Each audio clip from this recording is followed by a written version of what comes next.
Halo teman-teman semua, di video kali ini merupakan lanjutan mengenai PT Petrosi loh, yaitu informasi fundamental PT Petrosi sejak tahun 2016 hingga tahun 2020. Nah, pasti kalian sudah pada lupa nih sama kelompok kami. Maka dari itu, izinkan kami untuk memperkenalkan kembali kelompok kami ya. Kami dari kelompok 24 yang beranggotakan aku sendiri, Laras Oktaviona dengan NIM 14022040006. Hai semua, nama aku Fatima Zahra dengan NIM 14022041007. Hai semua, namaku Ajeng Sulistiawati Nugrahaningrum dengan NIM 14022041176. Halo semuanya, perkenalkan nama aku Nadila Putri Alzanura dengan NIM 14022040054. Halo teman-teman semua, perkenalkan nama aku Helen Gunawan dengan NIM 14022042226. Langsung saja kita masuk ke bagian materi. Yang pertama ada pembahasan mengenai debt to equity ratio, lalu ada return on equity ratio, dan dividen per saham.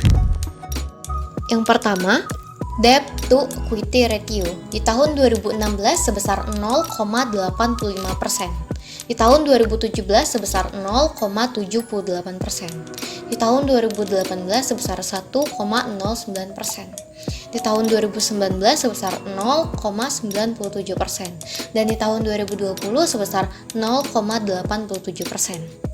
Selanjutnya, returns on equity di tahun 2016 sebesar minus 2,91%, di tahun 2017 sebesar 6,30%, di tahun 2018 sebesar 12,12%, di tahun 2019 sebesar 14,37%, dan di tahun 2020 sebesar 14,04%. Selanjutnya, dividen per saham. Di tahun 2016 itu tidak ada.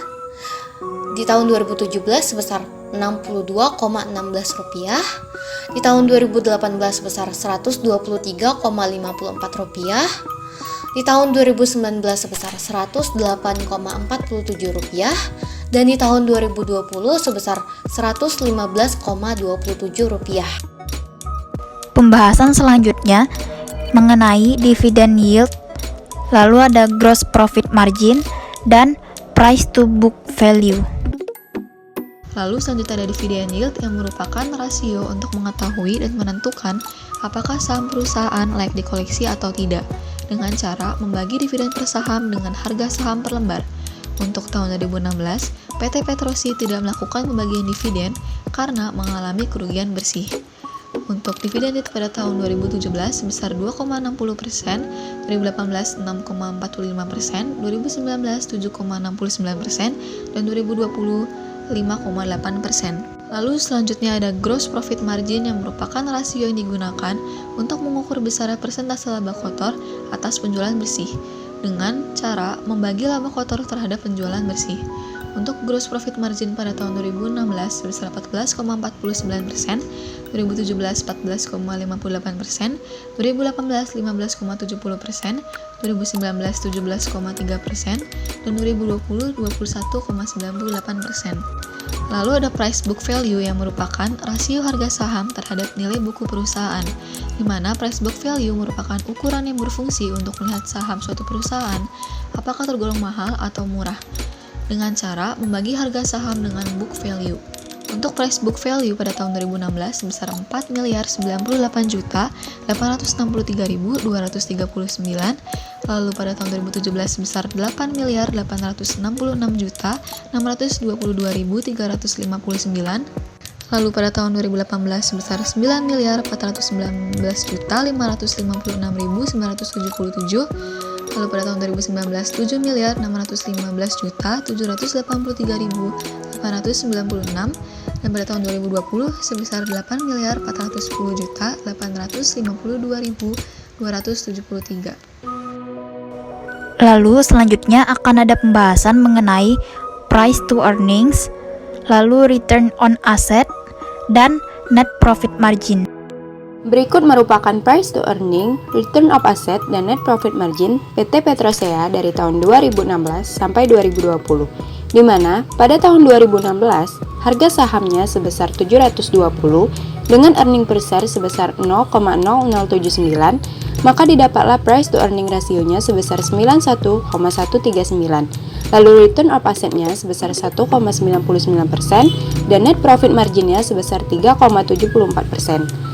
Lalu pada tahun 2017, harga sahamnya sebesar 1.660 dengan earning per share sebesar 0,0082 dan price to earningnya sebesar 202,439.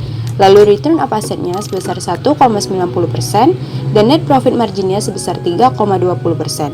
Lalu pada tahun 2018, harga sahamnya sebesar 1.785 dengan earning per share sebesar 0,0228, lalu price to earningnya sebesar 78,289, return of assetnya sebesar 4,17%, dan net profit marginnya sebesar 4,97%.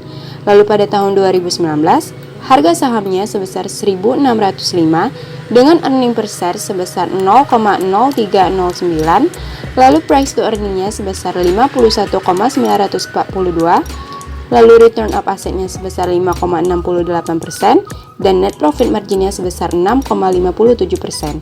Lalu selanjutnya pada tahun 2020, harga sahamnya sebesar 1.930 dengan earning per share sebesar 0,0323, lalu price to earningnya sebesar 59,752 dengan return of assetnya sebesar 6,14% dan net profit marginnya sebesar 9,54%. Terus yang terakhir, kita akan membahas mengenai dividend payout ratio dan rekomendasi terhadap saham. Baik, selanjutnya merupakan dividen payout ratio atau rasio pembayaran dividen. Nah, pada tahun 2016 itu tidak ada rasio pembayaran dividen.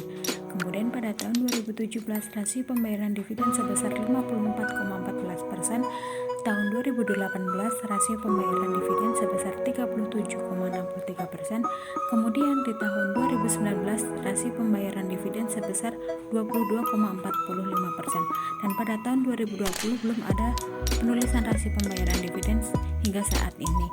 Hasil data menunjukkan bahwa price book value dapat dijadikan prediksi dalam menilai keputusan investasi saham price earning ratio suatu perusahaan. Dilihat dari tahun 2016 sampai dengan 2020, PBV PT Petrosya naik turun. Semakin tinggi rasio PBV, berarti pasar percaya akan prospek PT Petrosya sebagai perusahaan di bidang jasa konstruksi, jasa pertambangan dan penggalian, pengangkutan dan pergudangan, serta ketenaga kerjaan di masa yang akan datang dan mengakibatkan harga saham tersebut akan meningkat. Semakin tinggi PBV akan menjamin profit pada perusahaan PT Petrosya juga meningkat pula. Hal tersebut juga akan menarik bagi investor untuk berinvestasi di PT Petrosya Terbuka dan membuat para investor maupun calon investor tertarik untuk menanamkan dananya ke dalam perusahaan. Karena investor yang rasional akan memilih emiten yang mempunyai PBV dan profit yang tinggi. Untuk perusahaan yang berjalan dengan baik, umumnya rasio ini mencapai di atas 1 dan menunjukkan bahwa nilai pasar saham lebih besar dari nilai bukunya.